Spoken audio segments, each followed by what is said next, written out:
Welcome back to the McCoy Leadership Podcast, elevating your impact through valuable insights and conversations about leadership.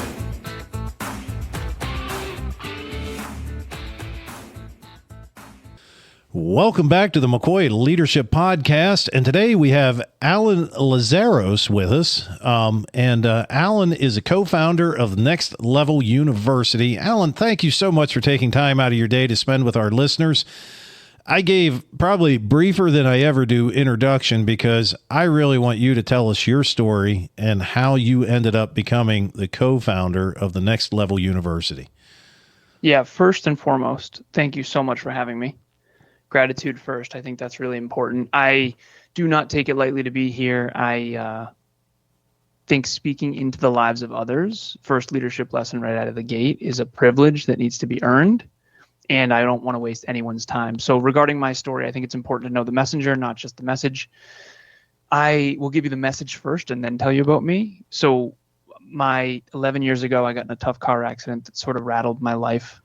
And my birth father passed away in a car when he was 28. So for me, I was 26 at the time. So when my birth father passed away in 1991, I was 2 years old. He was 28 years old. When I was 26 years old, I had done the traditional path. I did the preschool, kindergarten, elementary school, middle school, high school, college, corporate, the sort of American dream. And I had become very successful doing that. Computer engineering, master's in business, off to the races, tech company, tech company, tech company, tech company. I eventually worked at a company called Cognex. You actually might be familiar with that. Yeah. Have you ever heard of Cognex? Yes. Industrial automation. Yeah. Machine vision. Awesome. So I worked at that company, headquartered in Natick, Massachusetts, born and raised in Mass. And I got in a car accident, my fault. Fortunately, no one was killed. But because if someone had been killed, it would have been on me. I crossed the double yellows, head-on collision, 30 miles an hour. Not good.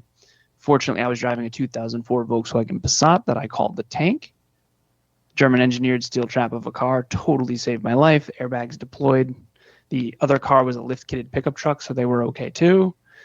But that was sort of the second chance my dad never got. And so my message since then to now, from 26 to now, coming up on 37 in November, which is 11 years now, which is wild to think about. I started a company called Alan Lazaros LLC, what you'll never learn in school but desperately need to know.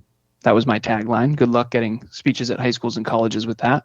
But it really was this idea of personal development, because I think that the school system did a really good job of professional development. I call it STEMBIF, science, technology, engineering, mathematics, business, and finance. And that was a gift for me. And I totally ran with that, built my first computer at 12 type of thing. But when it came to personal development, habits, goals, metrics, courage, vulnerability, humility, character traits, the stuff you and I talked about off air about Covey and some of the Maxwell stuff, a lot of that was really not taught. And I do trainings. I know you do workshops and trainings too. And I always ask, has anyone ever taken a formal course in their formal education on goal setting and goal achievement? And not a single hand goes up ever. And I've been doing this for 11 years. So to me, that's really what I help people with. We do dreams, goals, metrics, habits, skills, and identity. And I coach people now on business and how to start and grow their own personal brands online. But the message is the same, which is what you'll never learn in school, but desperately need to know. And we're here to talk about leadership, you and I, which I didn't really learn in school either, which I think is kind of alarming. So again, like I said, I don't want to be mean to the school system. I think they do a great job in their own regards, but it's not complete. Personal development is not a part of it, whereas professional development is. And I think you really need both in the 21st century. I would definitely agree from the standpoint of thinking about it from a business leader's standpoint. I spend 90% of my time in my business training people on how to communicate because nobody ever taught them how to actually communicate. And I'm kind of interested or curious as, and we'll get back to your beginnings in a second, but from a standpoint of, as you are seeing younger people graduating, coming into the workforce, do you see a loss of the ability to actually be able to communicate not only person to person, but also written communication in complete sentences. Yes, 100%. I have one client I've been coaching for 7 years, and I also have a podcast with my beautiful girlfriend and future wife called the Conscious Couples Podcast. So occasionally what we'll do is we'll help couples with relationships, and we coach a few married couples right now too. But my primary focus is goal achievement, success, personal development. But with this client, we are crossing over a little bit, and I'm helping her date. And I'm seeing the text from this guy that she's dating, and he doesn't punctuate. He doesn't know. And it's just, I'm trying to be kind, but if you can't even punctuate your own sentences, so she's sending him emojis, right? And trying to be cute and playful, and he literally hasn't sent her a single emoji, and he's never once punctuated a sentence. And I basically just told her, I said, listen, the truth of the matter is I think of it like a Venn diagram. We need these three to be filled if we want to be successful in real life and also in business. And so the Venn diagram is these three circles. So the first one is professional development. So this is your reading, writing, arithmetic, your understanding of the workforce, a resume, a LinkedIn, a cover letter, how to present yourself, how to interview, that kind of stuff. Those skills are important. And then the next circle is social life, social intelligence. So for the first one is professional development and IQ. The second one is social development, and I think that has definitely, and I come from the generation, I'm 37 in November, and I played a lot of video games growing up. There were people that were my best friends in high school that I had never met in person. We played Xbox together. So luckily, video gaming online does have communication, especially if you're playing strategy games and things like that. So we had to really coordinate as a team and that kind of thing in Halo, the Halo 1 and Halo 2 days.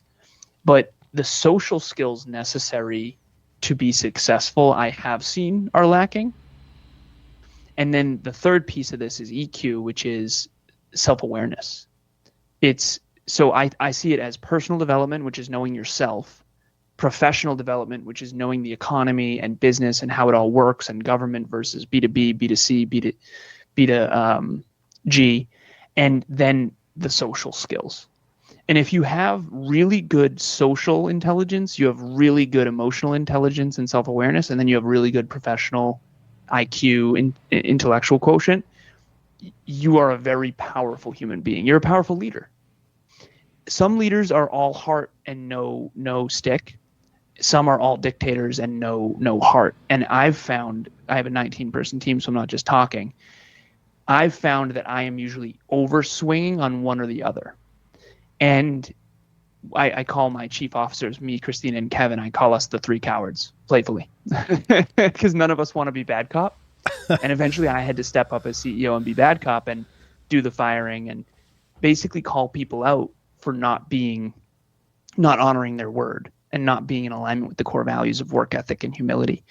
And what I've found in coaching other people on this is a lot of people don't consider themselves leaders. And if you don't consider yourself a leader and then work on that proactively, you almost stumble upon a messy version of this Venn diagram that's not complete. Absolutely. And I actually brought it up on my phone. I'll share a letter from 1961. I will try to read this and let out the name of the business, but this gentleman was a business owner in 1961, high school educated, no college, and he owned a feed mill. And he said, 38 years ago, with God as my partner, I purchased the XYZ elevator. It was then nothing more than a little business by the side of the road. I ventured into this business with a trembling heart and very limited finances, but with youthful energies and confident that God would bless as we pledged our future to him. To you, my precious friends, goes the credit of having helped me make this business prosperous and successful during the years from 1922 to 1938. So that today, some 38 years later, it is still a sound and reputable and prosperous organization for which I am very thankful. It was your warm-heartedness and and conscientious cooperation that built a business such stability in these days of keen competition and unstable circumstances. And I won't continue the rest of the letter, but my point is people don't talk like that anymore. And that, I think, it just embodies this gentleman in a letter was able to communicate and connect. And I think it's amazing. And that's why I made a photo or a picture of it, so that I could use that as an example. But that's missing today, I think. Well, we used to spend so much time back in those days writing letters. Yes. My beautiful girlfriend, future wife, Emilia, she has the quill, and we'll write handwritten letters for someone's birthday or whatever it is. And she has the wax that you burn, and then the seal. Yep. And I actually have my own unique seal. She has hers too. But ultimately, I think now we're asking ChatGPT, and I have a client who did this, and I said, brother, do not ask ChatGPT what to say to this girl. This needs to come from your heart. You can ask ChatGPT for learning. I think it's good for learning. I think you can research. It's unbelievable. I mean, you can learn so much, but don't have it do the work for you, because that's when you lose your own skills. Yes, and to your point, emotional intelligence and being aware of yourself as well as aware of others. At the end of the day, you have to understand your own behavior styles and behavior styles of others, and you have to understand your own tendencies. Then you can utilize technology, so you can take a message that you have crafted and then take that message, put it into whatever platform you want, and say, hey, I know that if you're DISC, which is what I do, DISC consulting as well, I'm a very high D. I am sending this message to a mix of people. How can I formulate this message in a better way? You've done the work. You have created the message. You're just asking it to fine tune to a specific behavior style or a set of behavior styles. Now you're becoming, you're using it as the tool that it is, rather than a crutch. Yes. Yeah. Yeah, that's exactly it. What are you? And again, I know this is your interview, so I don't want to overdo this, but I want to ask you as well what you found, because I use ChatGPT often for research. I actually talked to ChatGPT about you and your podcast today to prep me, and it was a conversational. Like ChatGPT has a conversation function, but I'm not asking it to teach me how to communicate. I'm not asking it to teach me who I am. I'm not asking it to teach me what I believe. I'm using it to learn, and then I sift through that learning and draw my own conclusions, because I think that a lot of people don't know how to speak with conviction because they don't have a lot of data underneath, or experience and reflection and contemplation underneath what they say. Like you and I talked a lot off air about our views of leadership and different generations and what we're seeing, pros and cons, and how do we take the old, keep it, improve upon it, and then bring it into the new, versus get rid of the old. Because ultimately innovation is not, when we built the iPhone, when Apple built the iPhone, they didn't get rid of the phone. Yep. They kept the best parts of the phone and then added the internet and added the iPod.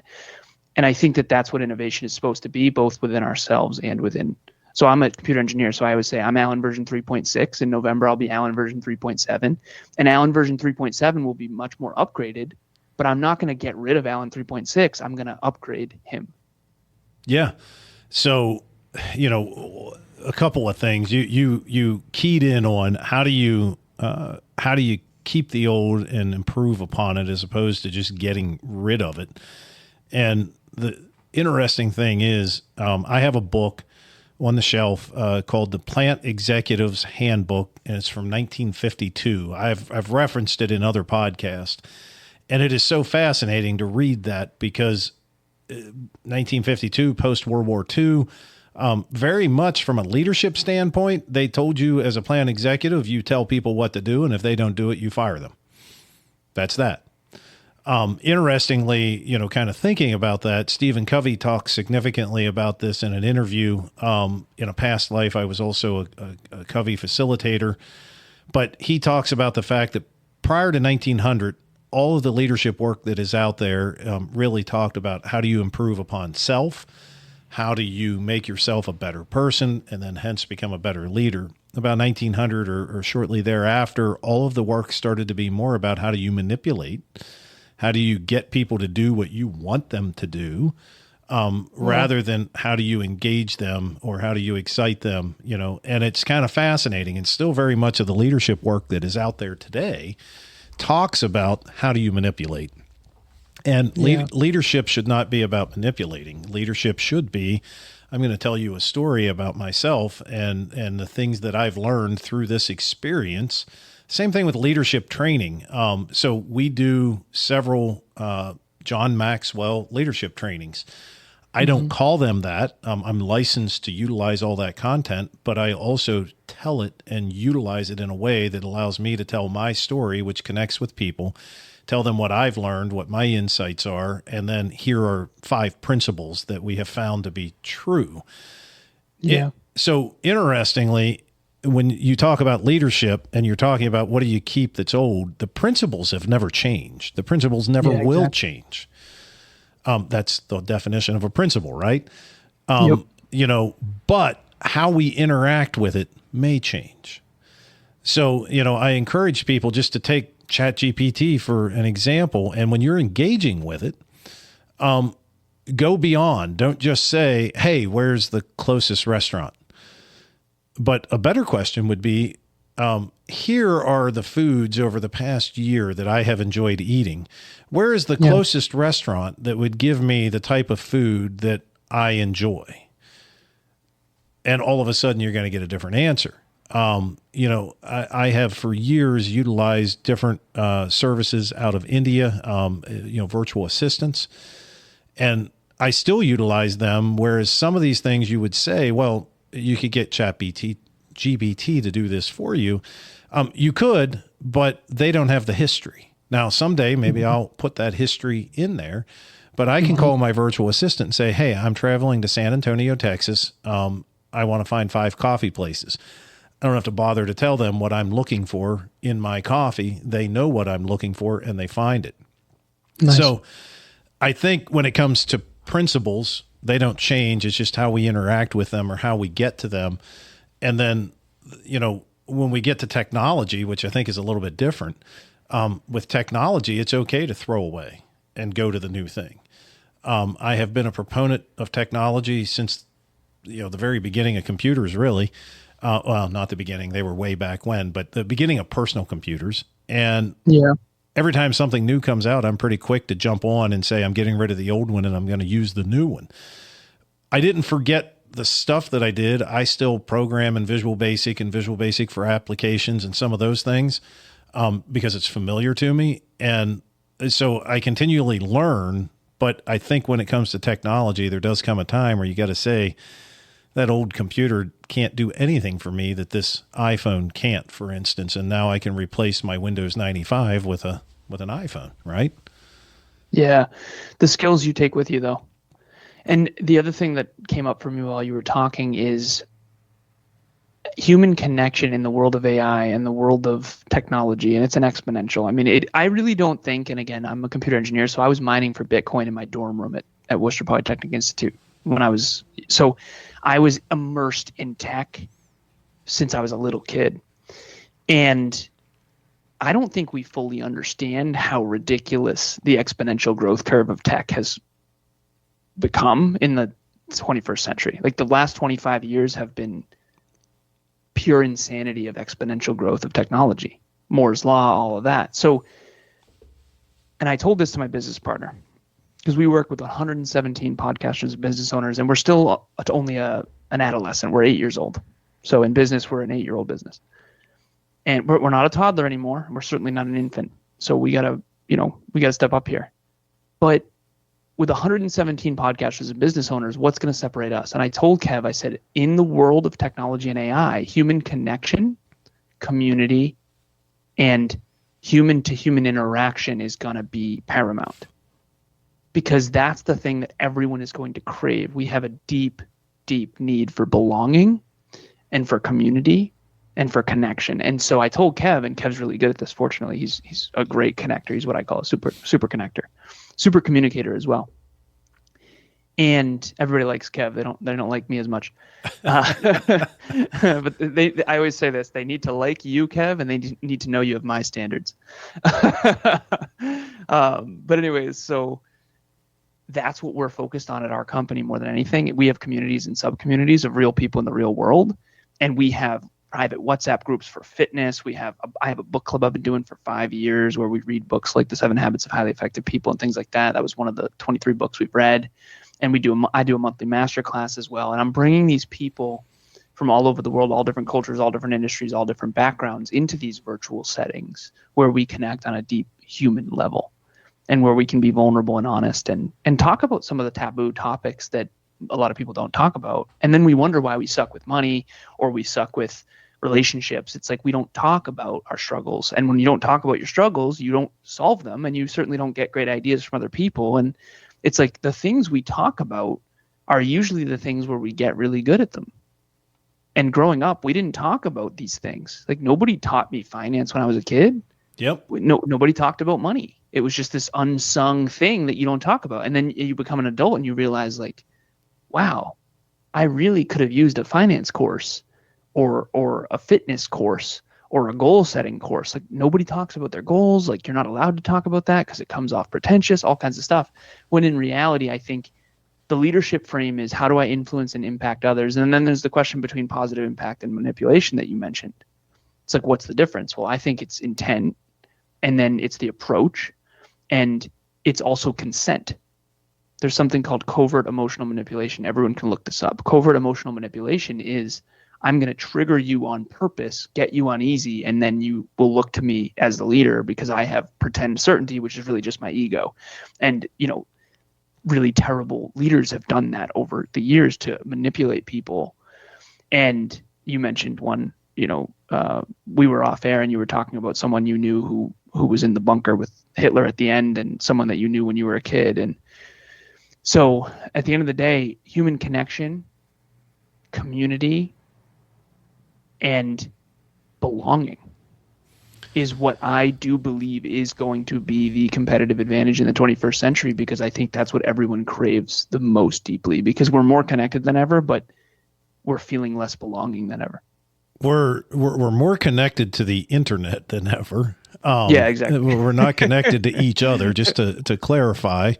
Yeah. But something just occurred to me, and I know we both have a hard stop and we're running up on that shortly. But what occurred to me was, so I talked off air a little bit about, me growing up and those differences. We're about 10 years apart. You're 35 and I'm 25. Anybody listening, just look up the pictures. You'll realize the difference there. But anyhow, my real point is that growing up, we did not have the internet, period. I was born in 1979, and we didn't have the internet. I didn't really see the internet till maybe I got to high school in around that time. So I did a lot of watching people, the successful people around me. I've told this story before. My mother cleaned houses for a living, so I got to go to 7 or 8 different households in the summertime when I wasn't in school. So I got to see all these different families. Some of them were very successful, and I got to watch and understand. Did you grow up in Pennsylvania? I did. Sorry to interrupt you. Yes. Okay, so this is in Pennsylvania? Yep. Nice. In Chambersburg, Pennsylvania. And so I had this amazing opportunity to see all these different people, and that's how I learned. And just recently, was until recently, the CEO of a apprenticeship program for the trades here in Hagerstown, Maryland, not too far away from here. This past year, I participated one last time with the interview process with the new students coming in. And one of my questions is often, hey, you're going to come to class 2 nights a week. You're going to work full time. 2 nights a week, you're going to study to get ready for those class nights. You're not going to have much time for any social activities or anything like that.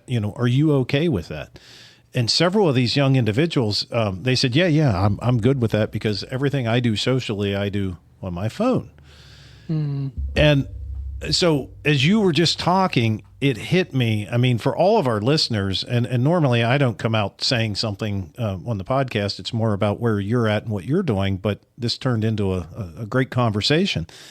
And at the end of the day, I think it's so important today that everybody, go find something. You know, we have things to offer. We do coaching. You do coaching and classes and master classes. But find something, some way that you're bettering yourself every single day. Because if you are working virtually and you're not seeing people and interacting where you can watch them and see how different people interact, how are you possibly getting better? You know, I got to see owners and CEOs of businesses up close and see how they interacted. And my point is, if you're relying totally and completely on a book that you read or an article in the Wall Street Journal or whatever, well, that's one-sided. It's great information. Reading is wonderful, but you got to have some way to be able to continually have discussions and connect. So I just reiterating kind of your point of all the different clubs and the different, you know, the book club and the masterminds. Mm-hmm. That's why we do it. You got to have something. If you don't, you're completely missing. Whereas I'm still watching people when I have the opportunity.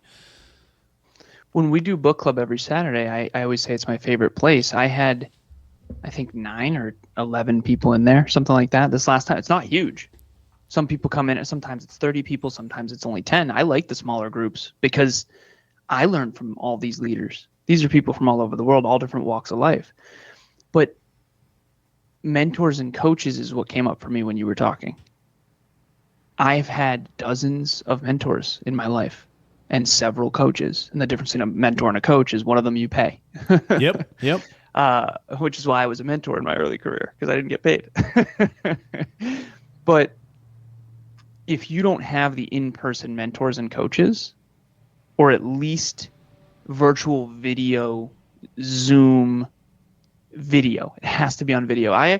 So now I'm very fortunate. I coach all week, every week. I probably do like 30-hour-long sessions per week now. It's crazy.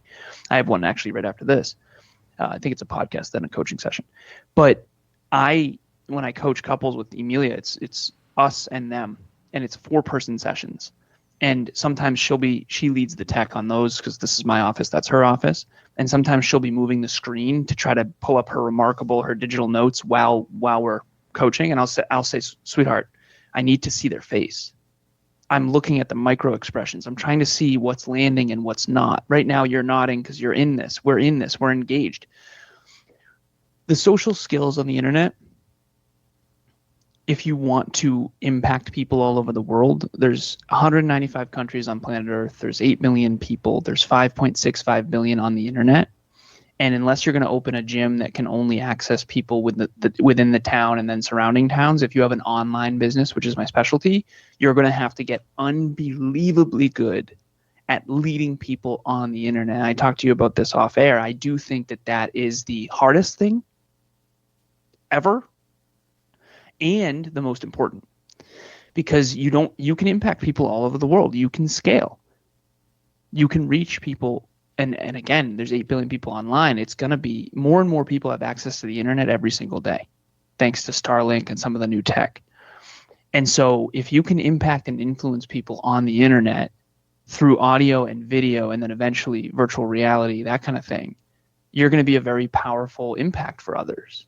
And COVID accelerated this tremendously, and I agree with you. There's nothing that can fully replace in-person. In-person will always be the highest impact, and that doesn't mean you can't have a big maximized impact while online. And I do think that that's the future of leadership. She had a company that she worked for called Alchemies. It's a really successful pharmaceutical company in Waltham, Massachusetts. And I remember telling her, because they just invested in a lot of commercial real estate for the company. I remember telling her that's really good for them and potentially dangerous, because they basically now have to hire within Waltham and the surrounding towns. And financially, that's going to be a lot, because in Massachusetts, in Waltham, you know, if you're hiring people there, you have to pay a lot to hire those people. And so there's pros and cons to everything. But for anyone who is a leader out there, if you focus on developing the skills of communication, connection, and belonging on the internet and building community on the internet, I do think that's a huge leverage point. So being cognizant of the time, we always end every episode with a couple of rapid fire questions, and we're going to have to make these really rapid fire. So the first question is simply, what is the single best piece of advice you've ever received in your life? Aim high and you'll have choices. I like it. Second question, if we could magically get all of the school administrators across the world into one room and you had an opportunity to tell them one thing that they could possibly do with their students that would help turn out better, more well-rounded, prepared students, what would that one thing be? Teach people how to set and achieve optimal goals at the current level of self-belief they have. I like it. Next question, which I think I might already know the answer to, but what is your go-to book that you continually go back to for insight? I have several, but the one that's jumping off the page right now is a book called The Art of Impossible by a man named Stephen Kotler. Have you ever heard of this book? I have, yes. Yeah, it's a peak performance primer is what he calls it. It is, I mean, I've read it a dozen times. It's in one book the best I've ever seen at how to achieve something but other people would think is impossible, which is, I think, what leaders do. Awesome. Last question. In today's ever-changing world of technology, gadgets, and all the things that are out there, what piece of technology are you using and find most useful today? Google Sheets. I like it. Yep. Well, awesome. Alan, thank you so much for taking time out of your day. I had a lot of fun, and hopefully we'll get you back on here. Maybe we can go a little bit deeper into some subjects, but thank you so much for spending time with our listeners. Thank you for having me. I will come back anytime. It was an honor. Let me know. Awesome. And for our listeners, if you've enjoyed this episode, don't forget to check out our past episodes, and don't forget to give us 5 stars so you get alerts whenever the new episodes come out each week. Until next time, we appreciate all of you.